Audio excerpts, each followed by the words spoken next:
So, welcome once again to Happy Hour at Dhammaloka Buddhist Center, where we can do some nice, peaceful meditation.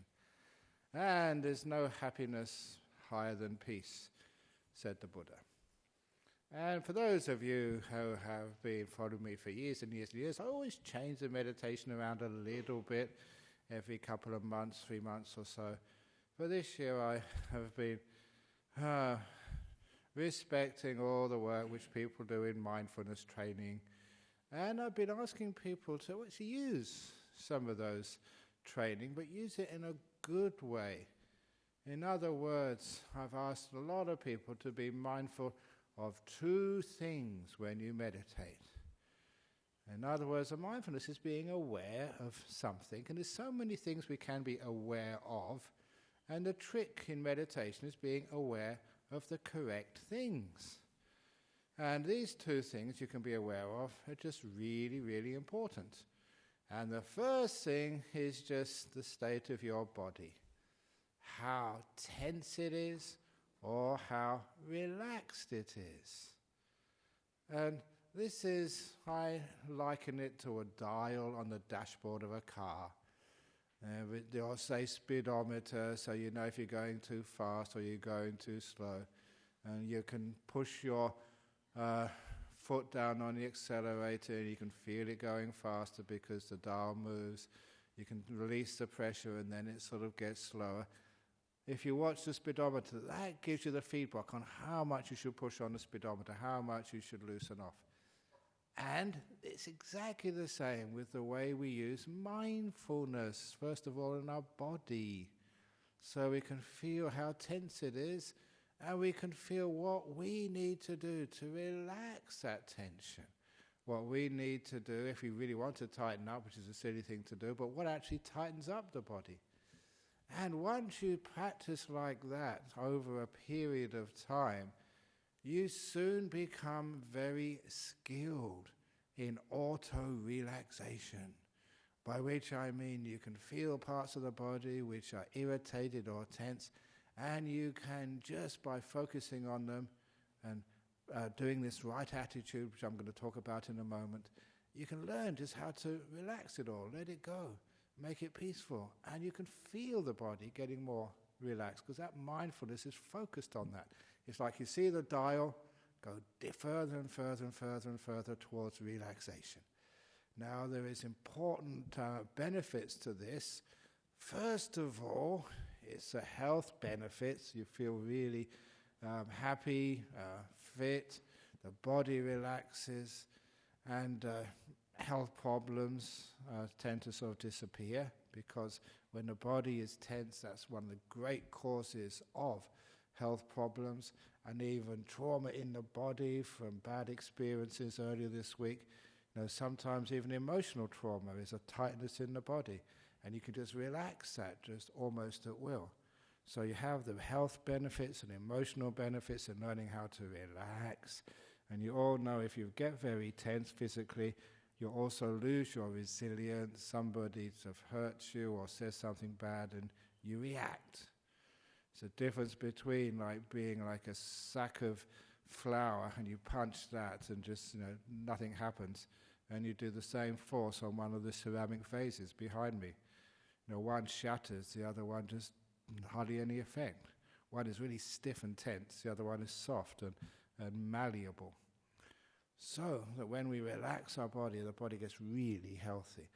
But also, it feels delightful and pleasurable. And this is an important part of the meditation. When I said this is happy hour, I meant that, if you know how to meditate. I mean, your body feels happy, delightful. And I mentioned that also because last night there was a couple of these people, regular attendees on a Friday night, who got stuck in Bali because of the ash cloud when they 3 or 4 days late. The parents were all frazzled, but the kids thought this was marvelous, 2 or 3 extra days in Bali on holiday down the beach. And I said, what do you go there for? I said, to relax. I said, you don't need to go to Bali to relax. You should come to this center every Saturday afternoon to relax. But you see that when people do go on holiday and they relax, they get this beautiful, pleasant feeling in their body. And for those of you who have just gone on some beach somewhere and just relaxed on the beach, there is a pleasure of the body which you can feel. Now that's really important, because once you have that pleasure in the body, the pleasure, the delight of relaxation, you will find that you get even more relaxed. It's like the perception of delight takes relaxation to another level. Interesting, why? But we've also learned that what we actually did to relax the body was this incredible thing called letting it be, or letting go. What's the difference between letting go and letting be? We let go of trying to change, control and do things. That's what we let go of, all the activity, which means we let this thing, whatever it is, be. So it's how you look at things. You let go of the changing, the doing, the controlling, the getting rid of, the trying to get somewhere. That's what you let go of. So when you do let go of all of that, it's the same as just letting this moment be. And you know what this means. Because so often in meditation, people come to me and say, yeah, I know I should let go, but how do I do it? How do you let go? And it's a waste of time just talking about it or writing a book about it or giving a sort of a video presentation of what letting go is. You need to learn how to experience letting go. And this is one of the greatest places that every human being very easily can learn by experience what letting go is. Letting go is that attitude of mind which takes the body into deeper relaxation. Whatever it was you did and the body relaxes, that was letting go. So not only are we relaxing our body and becoming healthier and experience the pleasure of meditation, we are also learning from our own experience what this important word which everyone talks about, letting go, what it actually is. You've just done it. Well done. And if you do that letting go many, many times, every Saturday afternoon or something, and you learn what it is, you know what it is. You knew the word, but you didn't know what it referred to. Now you can recognize what that word letting go described. It's an attitude of mind which allows the body just to relax and get loose. It's like two people pulling the end of a rope, and then when they let go, the rope becomes loose. It's not tense anymore.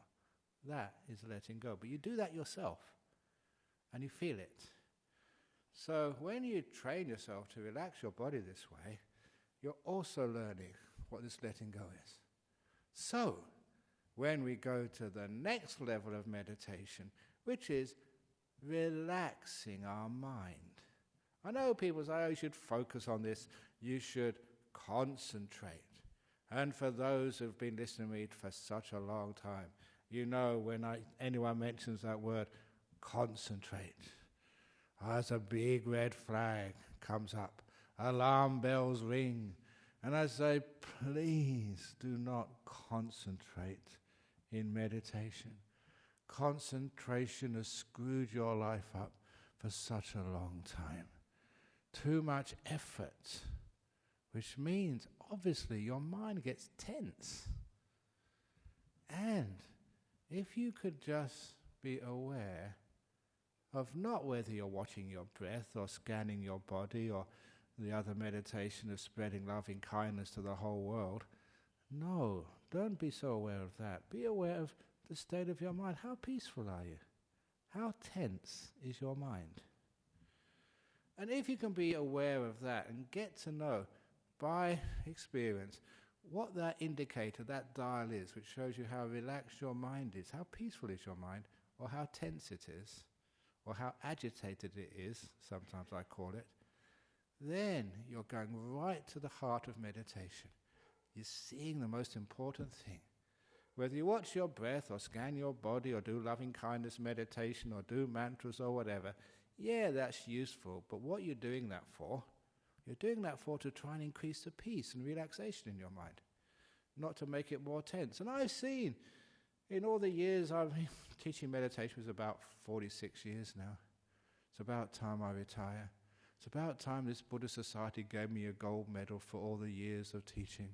But do you ever get any long service leave here? No. More. But anyway, let's go back to what I'm supposed to be talking about. So all these years I've been teaching meditation. And you see sometimes people, they're great. They can do like breath meditation, watch the breath. And I've seen them open my eyes and they're watching the breath, breathing in, breathing out, breathing in, breathing out. I'm not going to lose any breath. And they can watch the whole breath for an hour and a half. But are they relaxed? No way. They're as tense as anything. And afterwards they get angry at you. You made a noise during my meditation. Don't you do that again, or I'll call the meditation police and have you arrested. See people like that? Is that meditation? It can't be. But that is not what we're supposed to be doing. It doesn't matter what we're watching, as long as we're letting things be, and your mind is getting more and more relaxed. And after a while, you can be very sensitive to how tense your mind is and how relaxed it is. Because you can notice that dial. And exactly the same thing you do to relax your body, this letting it go, taking away the tensions, taking away the pulling or pushing of your mind, which is what concentration makes you do. You can learn how just to let your mind be. Stop pushing it towards some goal in the future. You want to be peaceful, you want to be enlightened, you want to see this, you want to do that. That's too much pushing. Or sometimes we're pulled to the past because of something which you haven't resolved yet, and you feel yourself being dragged. There's this big tension on your mind pulling you away. And all of that stuff, that's tension. That's not a relaxed mind. So what do some people do? Let go of the past. Come on, let go of the past. Past, let go. It's more tension in the mind. And you can feel that because the mind, if you're mindful not just of what you are watching in the sense of the breath or whatever, but you're mindful of the state of peace in your mind, then you realize what you do wrong. And you realize what is good meditation. You learn how just to relax the mind. And the feeling of peace in the mind grows and grows and grows. It gets more peaceful. And the reason why one of the reasons I've been encouraging this is because for many years people said, well, the biggest problem in meditation, I can't stop thinking. And they try and stop the thinking through force. They try and have all these other methods to trying to stop the thinking, other little ways and means. But look, the underlying reason why you think so much is because the mind isn't peaceful. It's agitated. And that's what I think I said last night, that the mind is like a lake, and the waves on the surface of the lake, that's the thoughts on the surface of your mind. If the lake is agitated, of course there will be waves. You can't stop them. But if you can just focus not on the surface of the lake, but underneath the lake, and allow that to become still, then all the thoughts, they vanish by themselves.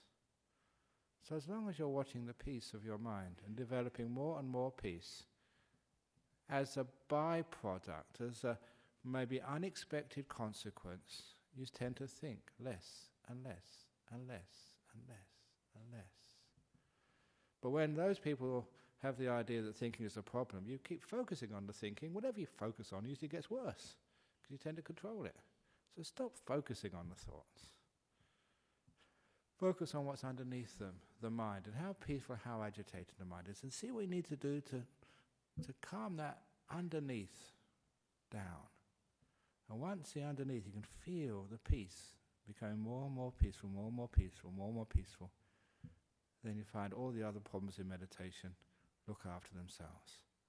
You have peace of mind. And you know that what leads to that peace of mind is the same thing called letting go. So you're meditating and you feel your mind getting more peaceful. You've just let go. Well done. You feel it get more tense. You've wanted, strived, done something. And soon you see that, and you can see the mistakes of meditation. Every time I want something, do something, try and get rid of something, aim for something, my mind gets tenser. When I do this letting go, which if you watch that long enough, you know exactly what it is. Same as what let go, what relaxes your body, relaxes your mind. The mind gets more peaceful, more open. And you get deeper and deeper and deeper into peace.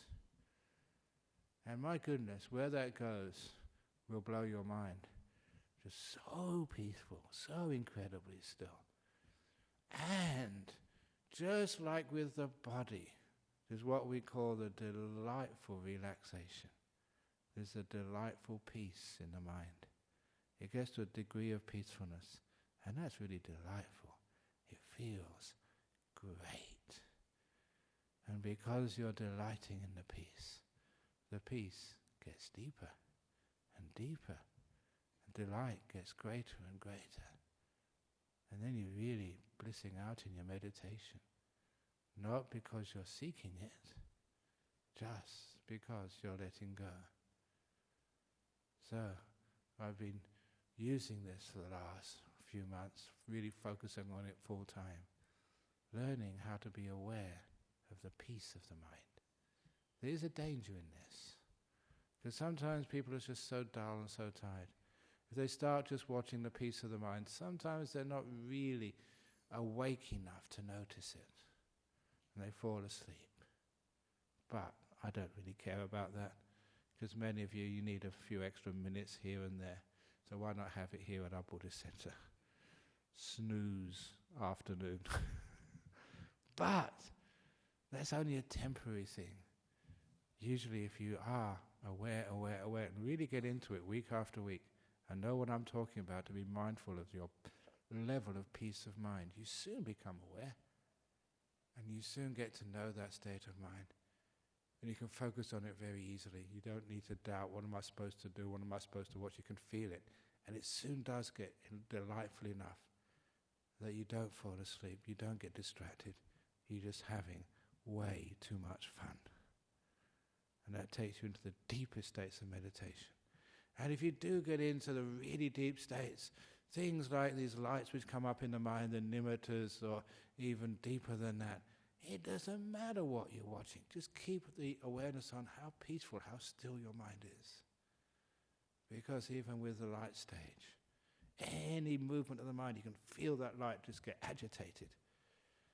And as you give you feedback, you've done the wrong thing. But every time you just, main focus is, let's see if I can make it more peaceful, more peaceful, more peaceful. And that light just starts to become very still and very powerful. And you're really getting into delightful states now. So that's mindfulness of peace of mind. And see if you can get to know peace of mind in the very deepest of senses. There we go. Meditation instructions for today. Now I've said it, now let's do it. So, sitting down, as you all are, I should make that announcement. If there's anyone here for the introduction to meditation class, that is in the room on my right. This is the experts class. It's not really experts, but those who can meditate for long periods of time. Because if you can only meditate for 5 or 10 minutes, this is going to be like Guantanamo Bay, sustained stress position, and we'll get into trouble from the United Nations Human Rights Commission for torturing you. We don't want to do that. So as long as you're comfortable sitting for about 40-45 minutes, this is fine. Okay, so here we go.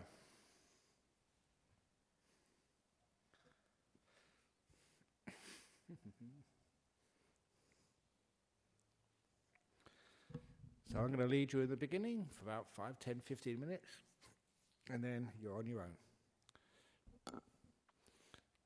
So you don't have to do what I say, so you can do whatever you want. But for those of you who are interested, you can first of all become aware of your body.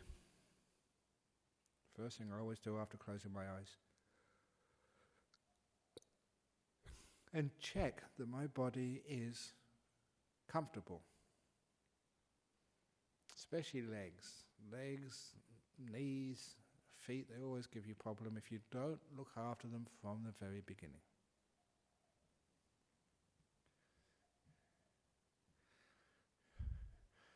So the first minute or two I fidget, because I give myself time to find the comfortable position. I've just moved, I'm mindful of my body. Is it enough? It's not bad.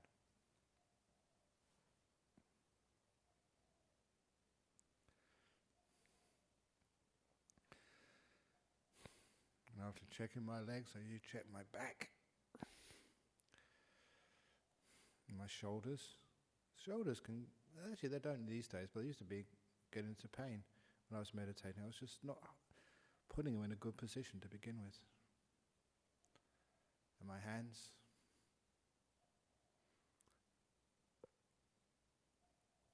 And then my head. Always try and make sure that the muscles around the eyes and around the mouth are relaxed. Don't want them to become tense.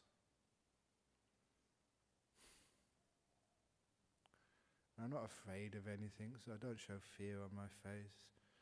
This is serious business, so you're not just being flippant.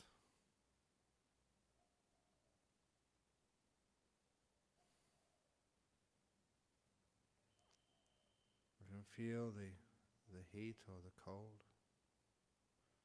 Hear the sounds of the aircon and the birds and the cough. I'm just centering, especially my body. Just initial relaxation of my body.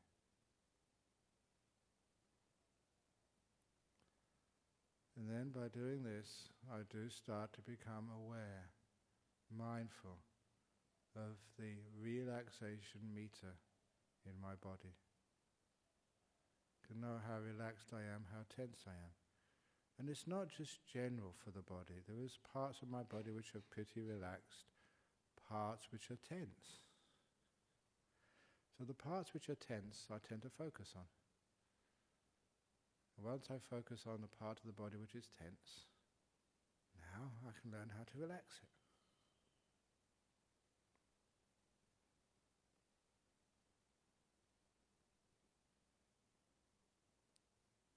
How do I relax that part of the body? I just am aware of how that tension changes. Sometimes it gets more tense. Sometimes it gets less tense. And because I'm watching that, I become aware of what I did to make it more tense. I become mindful of what I did to loosen things. And you play in that area long enough, and you soon learn, like a child learns how to walk. You learn from experience and awareness.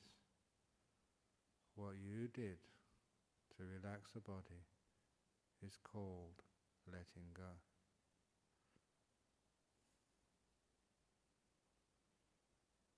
And the more you notice that,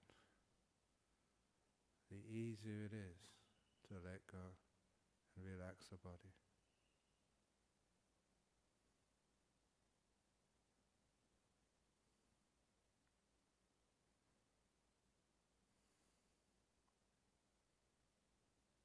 And you become amazed at how deeply you can relax parts of the body. Even parts which are sick, irritated, itchy. You can be aware of what makes that itch a little bit less. And you carry on doing that. Aware of how tense or relaxed your body is. It's important not to become impatient and rush this. Impatience kills meditation. So to help you be patient, remember that all you ever have, the only time you have, is this present moment just now. This is where your future is being made right now. The past is just a fantasy, quite honestly. And if you care about your future, Pour your attention in the place it's being made right now. Present moment awareness is the antidote to impatience. You're here, just relaxing your body.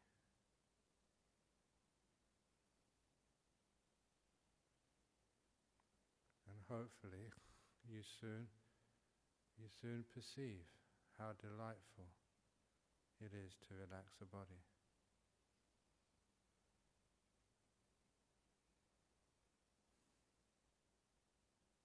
How good it feels. Only a little bit at first, but that encourages you to be aware of any tight places, loosen them, and loosen them, like you're going to a massage or a hot spa. Where is there tightness in the body? Put your mindfulness there and see what you need to do. Just relax. Parts of the body which is being pulled, both ends get let go, and it becomes at ease again.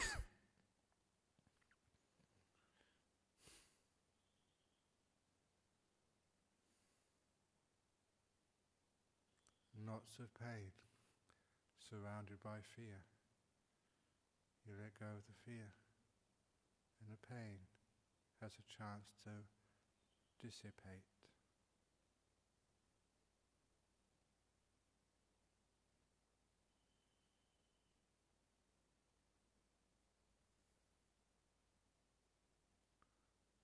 You're not controlling your body anymore. You're allowing the body just to be and heal itself.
Can you notice just how delightful it is just to be in a body which is more at ease, more at peace than you probably felt all day. When you relax the body, you also relax and let go of the tensions of the past, which keep bringing you back to the past. You let go of the tightness for the anxiety for the future, which also stops you going to the future. Relaxing the body also helps you relax the mind.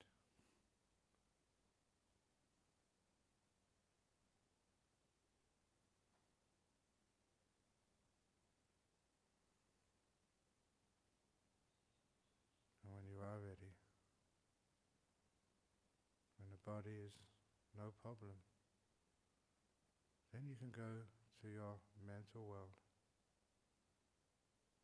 This lake with the waves on the surface, called your thoughts.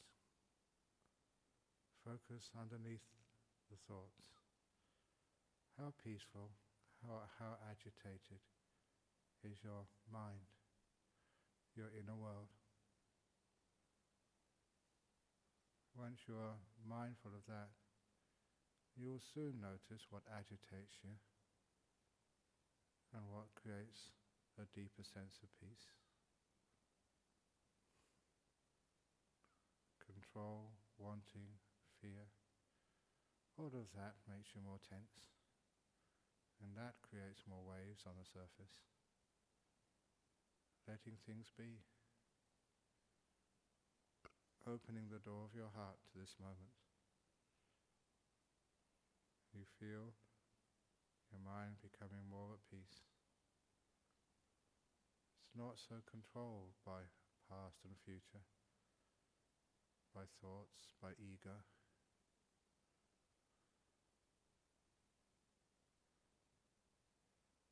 You're mindful of how peaceful you are inside.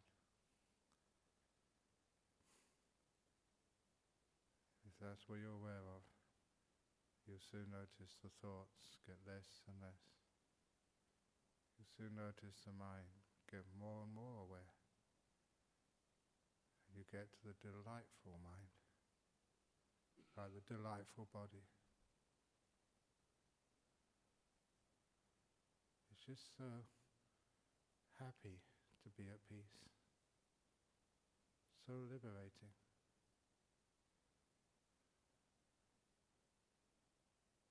I'm now going to be quiet until a minute or two before I ring the bell.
close to the end of the meditation period.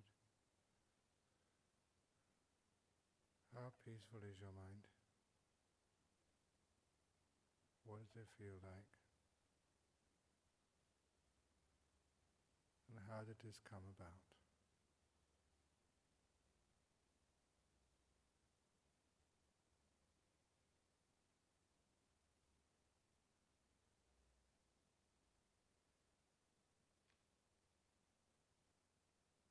We soon learn to know peace of mind. We learn its causes, so we can return and develop peace of mind ever deeper.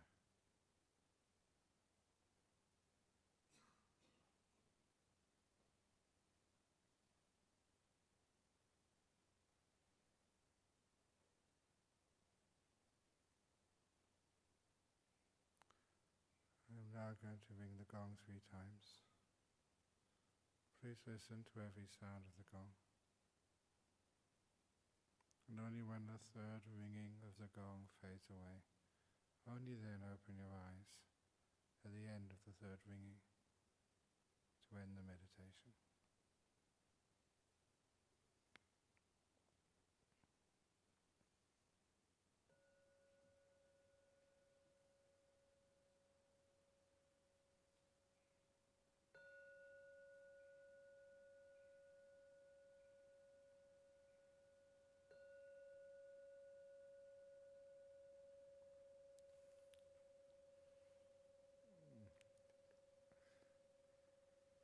Very good.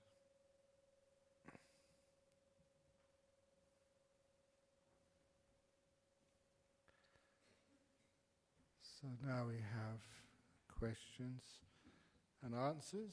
So if you can bring them up, Renee, but is there any questions from people here?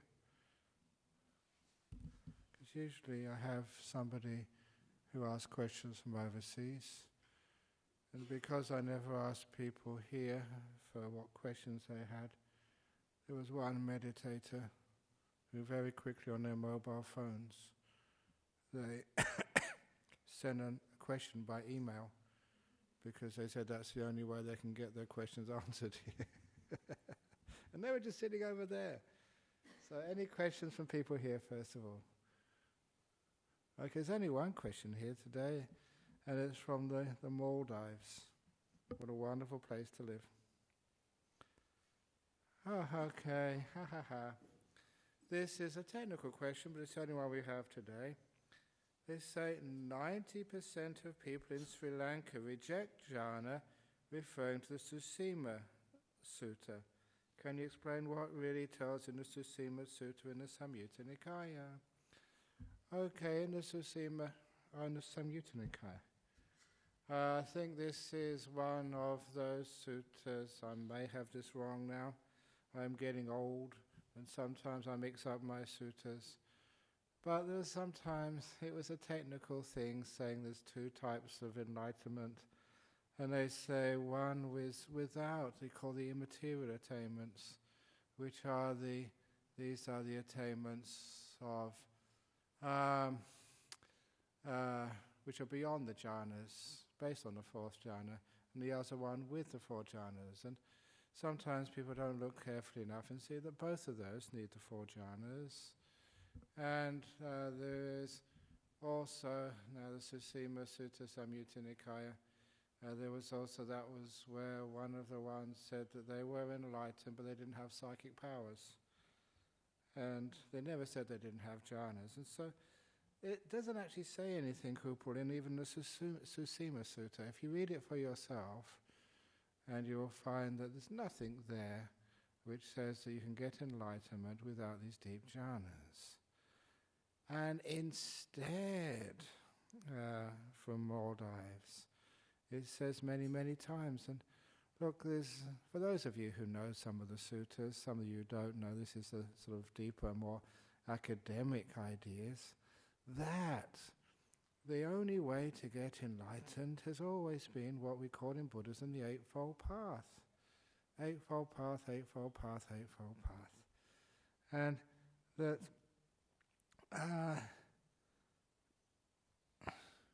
I don't know why they reject the jhanas, because if they reject the jhanas, you're rejecting the Eightfold Path. Because the last factor of the Eightfold Path is called Samma Samadhi, and that's always, every time, without exception, hundreds of times, explained as the 4 jhanas. And so there we go.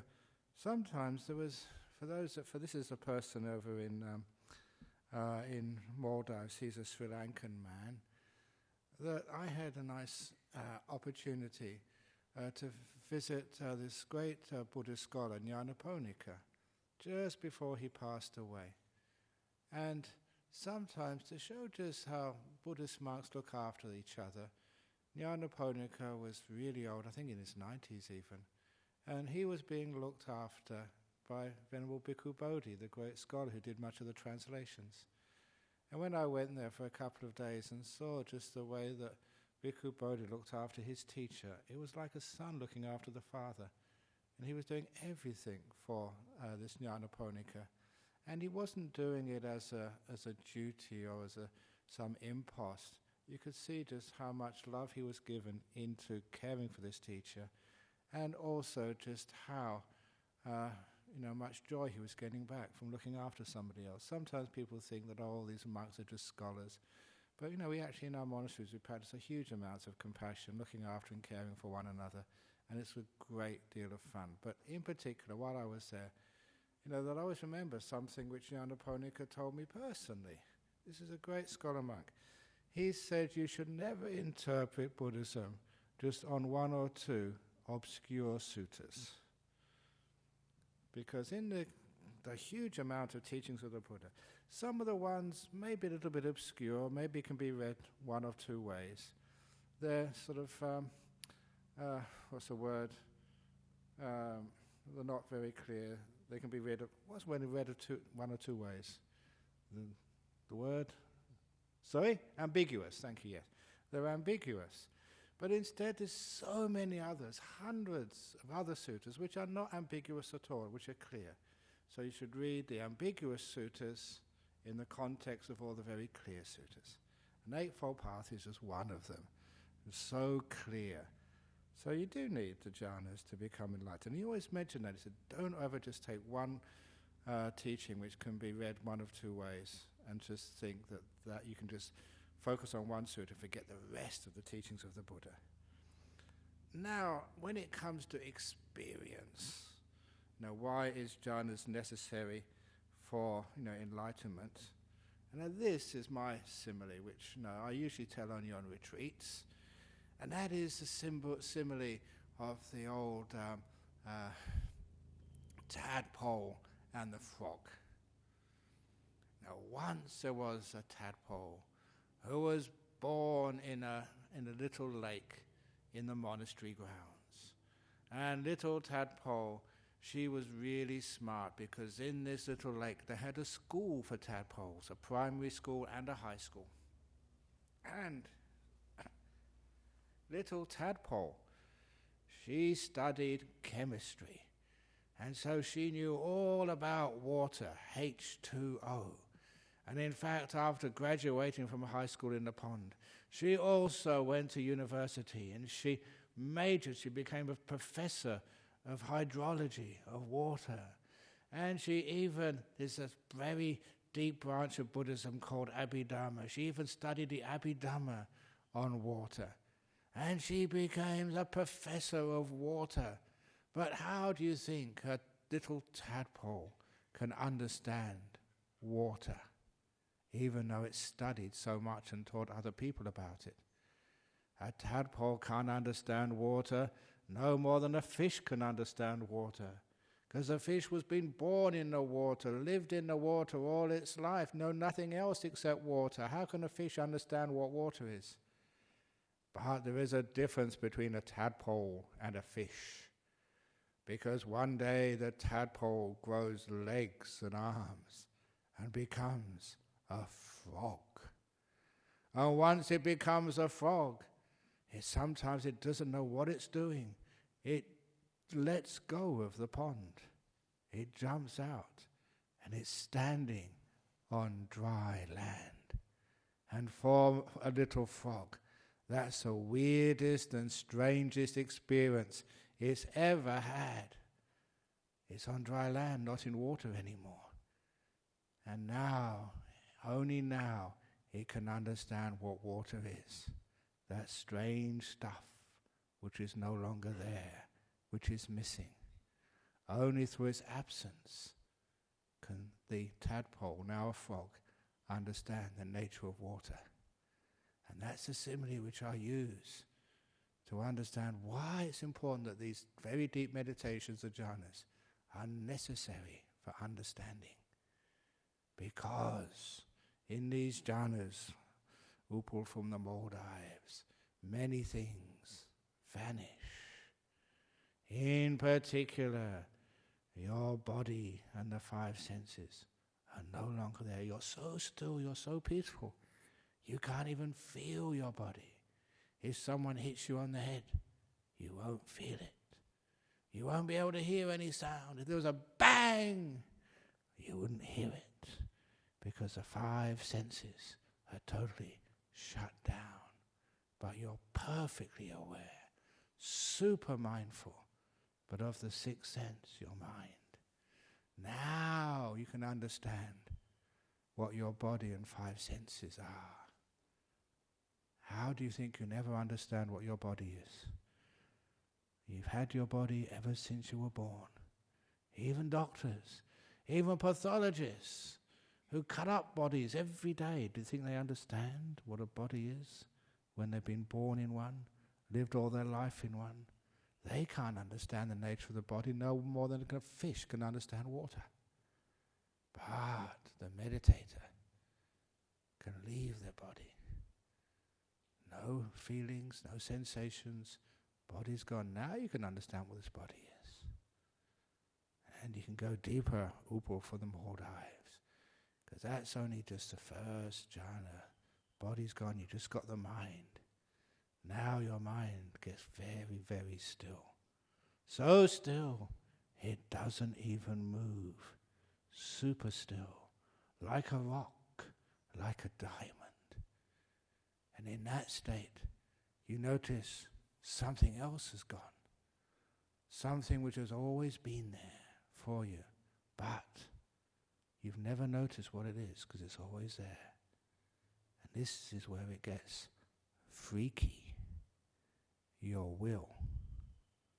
This thing which you think is your friend, which you have been living in, surrounded by ever since you were born. Do you really imagine that you can understand your will when it's been there for you every moment of your life?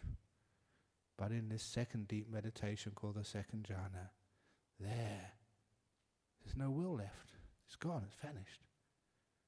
You're like the tadpole who's now sitting on dry land, and you now realize that something amazing has vanished. Your will.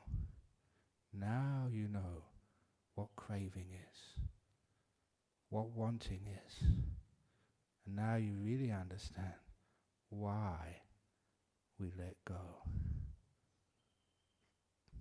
Now you have the stuff, upal, really big new experiences, which can let you see things that no fish can ever see, only frogs. So if you want to be a frog, upal from the Maldives, you have to get into deep meditation. And you tell all those little tadpoles in Sri Lanka, the 90% of tadpoles in Sri Lanka who reject dry land, they don't know what they're talking about, literally. But it doesn't matter. One day all those 90% of people in Sri Lanka who reject the Buddha's teachings, because it says in there so many times, that one day they will grow little legs and arms. They will start meditating, and they will find themselves standing on dry land. They're frogs. They've entered a jhana. Now they would understand how important it is, and never again will they reject it. That is my simile of the tadpole and the frog. Nice simile. And I like telling it. I've told it many times. Even if you don't understand it, I don't care. I enjoy telling it. So, any questions from the floor about that? Yes.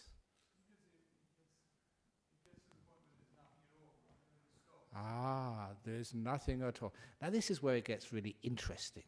Okay, so the mind gets so incredibly still.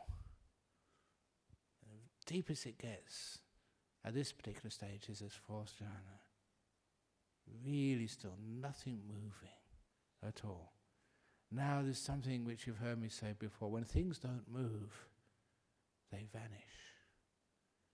Just like, and there's a modern simile now, on your computer screen. If you don't do anything, after a while, the screen turns off, goes blank. That's so similar to the way that our mind works, especially our brain.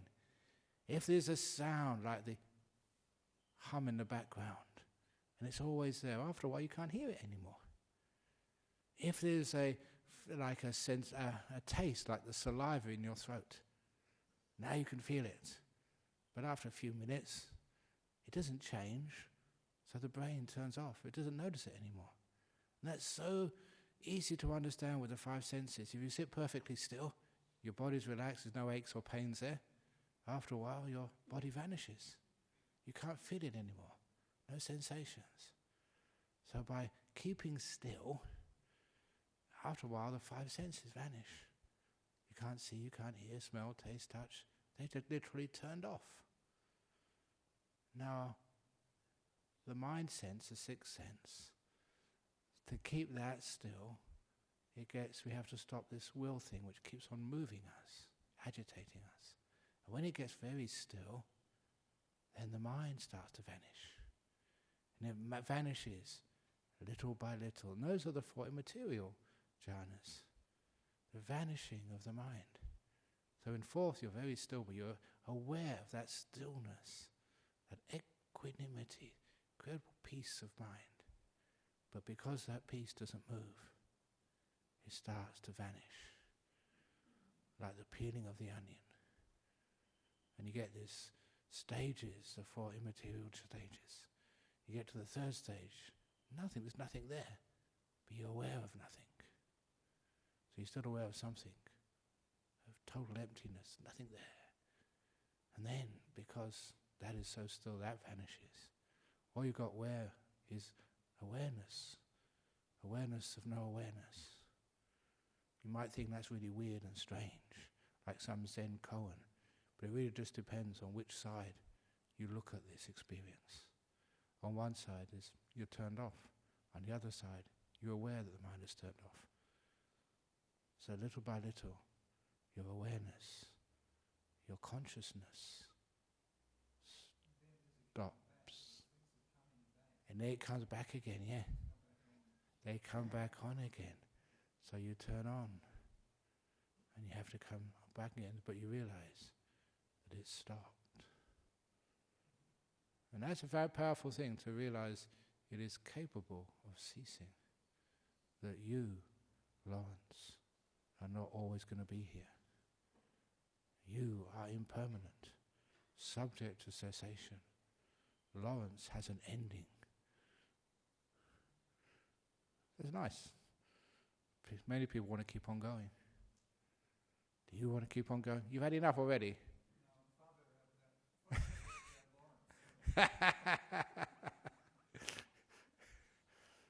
So anyway, there we go. Deep stuff. Okay, so someone, you got me into this. Yes, you got something? Lynn? Sadhus, okay. Very good. Now that's a very deep question. I don't think I can answer that one. Okay, so you got me into deep stuff today. I don't usually do that. But that's thanks from Upal from the Maldives. So again, I mean, it's changing. Most people now, they've read the suttas and they know what the Buddha said, and they know that jhanas are important, they're necessary. It's part of the Eightfold Path, for goodness sake. Okay, so let's now pay respects to Buddha Dhamma Sangha.